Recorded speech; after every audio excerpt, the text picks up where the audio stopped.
What is RCS? If you haven't heard of it, it's completely fine. It's not the feature or anything. But, anyways, what is it? Well, to break it down to you, it's basically iMessage except for Android. And it's not like you download it as like a separate third-party app. This is your messaging system. This is default SMS, except it's not SMS, it's RCS. It's better. Anyways, so main perks of SMS is really, I mean, once you think about it, it's kind of just mostly just photos. Like before, when you were going to send a photo to a friend, if you had an Android phone and you were going to send it through SMS, you would send it and then it would be blurry on the other side. And you'd be like, what happened to the photo?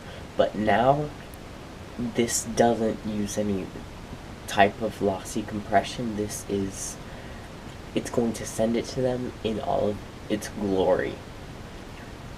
Then, like, it'll look exactly the same as when you had it on your phone, which is great. Something I've been missing on Android. And also, typing. If you didn't know, little known fact, I didn't even know this myself until I looked it up, that the word limit, the character limit on SMS was 160 characters. Now, if you were to write a super long message that was far above 160 characters, then it would send it in multiple chunks. It would be fine until it's the lucky one out of the batch and it's all flipped around and you're like, why did you write your message like this? It's a little bit awkward. But this will have a much longer limit, so it doesn't necessarily come in 3 different chunks all sent at the same time that can get rearranged. This is one single message. Also, typing, one thing on iMessage that you see quite frequently is those like 3 dots, like to be continued, that are just like jumping up and down when somebody's typing. Those will go to RCS in your default messaging app. Those will be right there. Now, if you do use a different app to message with your friends, chances are you already see that. But this just means that you won't have to use a third-party app. You can just use SMS. And also, one last thing, you might be confused, like, is this super new? It isn't that new. In fact, it was created in 2008. SMS, however, was created in the 1990s. And you're like, why are we still using SMS? It's so frickin' old. I know. I'm just as confused as you.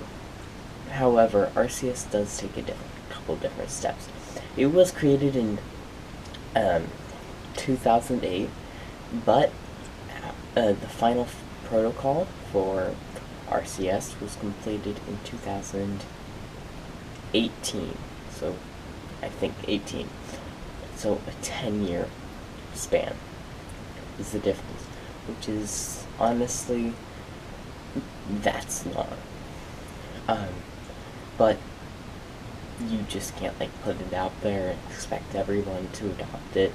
You need them to have something they're gonna get out of it. Up till now, nobody really cared about it until Google came around and they implemented it into their phones. It was really big. I mean, if you use a Pixel and your carrier supports it, then that's cool. Which leads me to the carrier part. The carrier actually does have to do something to their towers in order for RCS to be supported. So if you do find a way to enable it on your phone, it might say that it's not supported by your carrier, which I can see as annoying. It's like texting somebody with an iPhone that doesn't have iMessage. Like, get that. So most phones are probably gonna adopt it. Although Apple, they might adopt it. I think they will. Some people don't think they will. But what Apple really needs is something they're gonna get out of it, which they wouldn't really get that much out of adopting RCS because it's so similar to iMessage that it's really trash, basically, compared to what they have. But, I mean, if they do adopt it, they're probably going to add some features to iMessage that do enhance iMessage, make it better. For example, you can play games with people on iMessage, and on Android, there's a lack of that. Even with RCS, I really doubt games will become a thing. If you're an iMessage user, you'll probably recognize Game Pigeon. You can play that with your friends. Really cool. Not an ad, not a sponsor. That is really cool. And chances are your phone has already adopted it if you are using a newer model of an Android phone, or a recently updated model, probably Android 10 has a higher chance of having it. But thank you for watching the video. Please consider liking and subscribing. We'll see you in the next one. Peace.